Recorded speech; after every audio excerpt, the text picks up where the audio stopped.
So things as of right now are not looking great. We are seeing extensive power outages.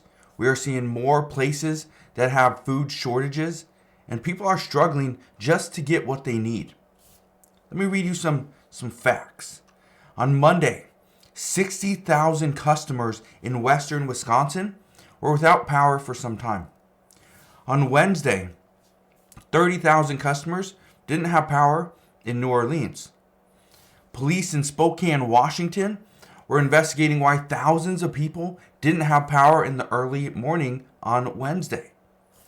In South Huntsville, they were reported not having power as of Wednesday night, and as of Thursday morning, 45,000 customers in Michigan are reporting no power. This is a problem.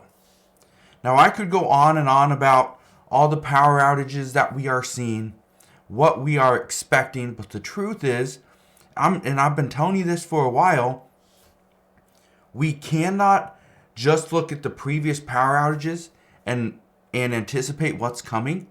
We need to actually look forward and prepare for these things. Now, I talked about this a couple weeks ago, how somebody sent me an email saying that they didn't realize, this was coming, and that they were kind of, upset with themselves.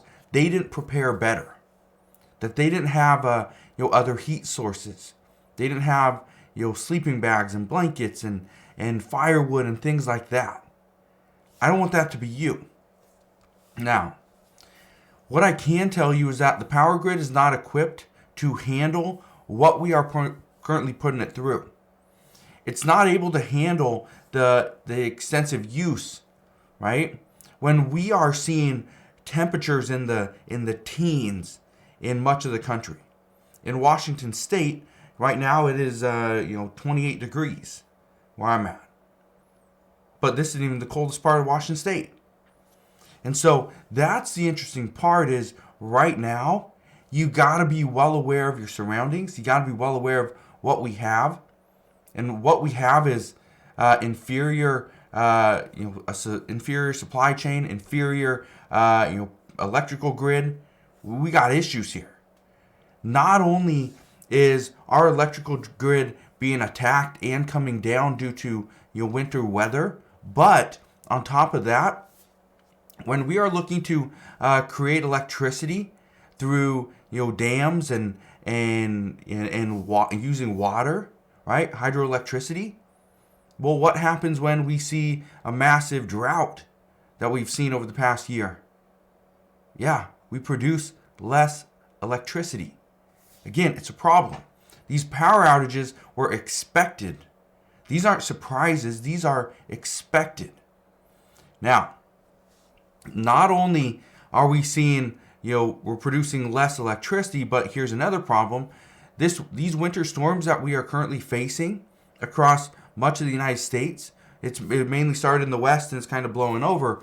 But these storms, these are expected to hit us right around Christmas time. Yeah. Much of the Midwest is going to be hit right around Christmas time. That's what we are expecting. So this means trees are going to go down, because they're going to snap because of the freezing cold. We are going to see, if it rains and it's cold, we're going to see ice build up. Again, it's not a good situation to be in, but this is going to cause power lines to just snap. But again, our power grid was never built to handle this type of weather. It just wasn't, or the use that we're putting it through.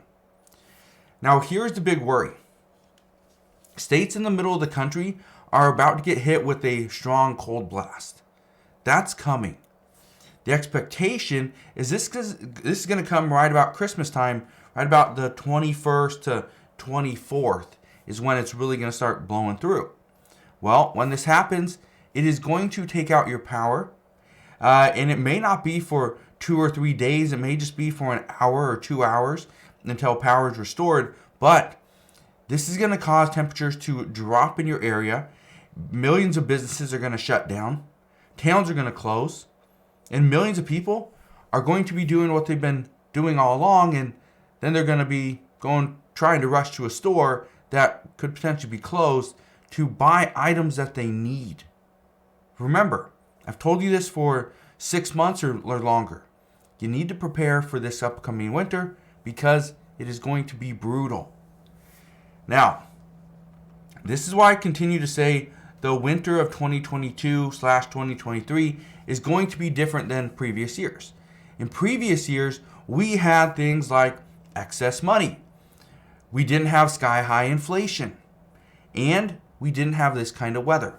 Those three things combined are going to make surviving this winter very difficult. Not impossible, but difficult.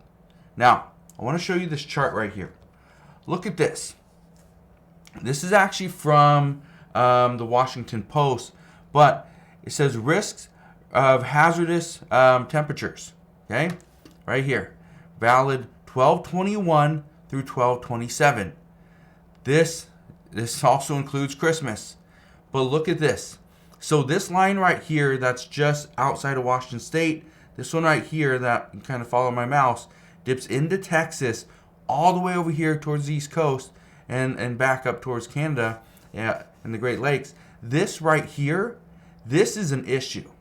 Okay? And I say this is an issue because what this means is that there's a very high chance that we are going to be below normal temperatures in this area right here.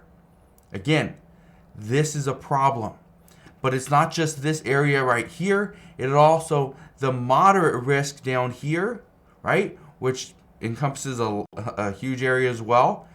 And then it's just so slight down in this area here. So this is a big worry, right? This is a major worry. And you need to be well aware of what's going on because this chart, it's going to hurt millions and millions of people. Just because people won't be ready for what's coming. And this is why I strongly encourage everybody to get additional resources at this time.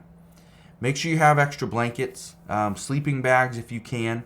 If they are graded for cold weather, that would be the best thing. But if not, at least you have something. Portable heaters that don't use electricity. A propane heater. A Mr. Buddy heater works extremely well. Again, I have a bunch of those. Absolutely love them. I keep an extra one here in my office just in case. But it is something that you need to have. Make sure you have firewood. This is something that somebody asked me just the other day. Is why would I want firewood if I can't build a fire in my house? Well, it's a good question. And it's smart that you don't put the fire in your house. If you have a wood-burning fireplace, you could obviously do that. But if you don't, you could still build a fire outside. You probably think, well, why would I go outside? Well, you would go outside in the event that it gets colder or just as cold inside your house as it is outside. You can't build a fire inside. You could, but you'd burn down your house. So highly recommend do not do that. But you could build a fire outside. You could sit right there next to it, right? And it could warm you up. It could actually warm you up. You could be warmer outside than you are inside. That's why you have fire. The other reason why? What if you need to cook something? There's no electricity. You can't turn on the microwave. Your stove doesn't work. What do? Do you eat stuff frozen? Do you eat stuff cold? Or do you put it over the fire, warm it up, and eat it that way? That's what most people would do. That's how you probably cook soup. Don't eat it cold. You would cook it over the fire. Also, talking about stuff that you cook over a fire, potentially have food that you don't need a microwave. This could be bread. This could be cereals. You could do pasta that you, again, cook over a fire. But you need food. And the big thing, have enough water. And I say have enough water because for many places, when the electricity goes out and the pumps don't work, there's no water. So if the electricity in your house goes out, there could still potentially be water. But if the electricity for the entire city goes out and the pumps aren't working, guess what? You might not have water. Now, I've already received a handful of reports from community members talking about food shortages in their area, and I want to read a couple of them really quick. Some are saying that Kroger is all out of eggs. I have seen signs at my local Kroger that says that there is a shortage of eggs, so just be aware of that. One person told me that Walmart in Oklahoma didn't have any milk. This is something that I've seen as well, that not that we've seen a shortage in milk, but we've seen prices go up about $1 per gallon. So yes, that usually means there is a shortage somewhere, or there's increased demand. I also read an email from somebody from Florida. She said that a loaf of bread now costs her $4.97, and that is the cheapest loaf of bread she can find at her local grocery store. I don't know if she lives in a very small town and that grocery store is the only one. If so, then they have the power to pretty much price it at whatever they want. But if she's talking about like a local Walmart or a Kroger or something like that, that would be very concerning, that the only and the cheapest loaf of bread is $4.97. But what I want to just reiterate is this is happening. This is happening. We're seeing power outages. We're seeing food shortages, and we know it is coming potentially to an area near you. So, last thing I just want to say is make sure you guys are prepared. Be ready.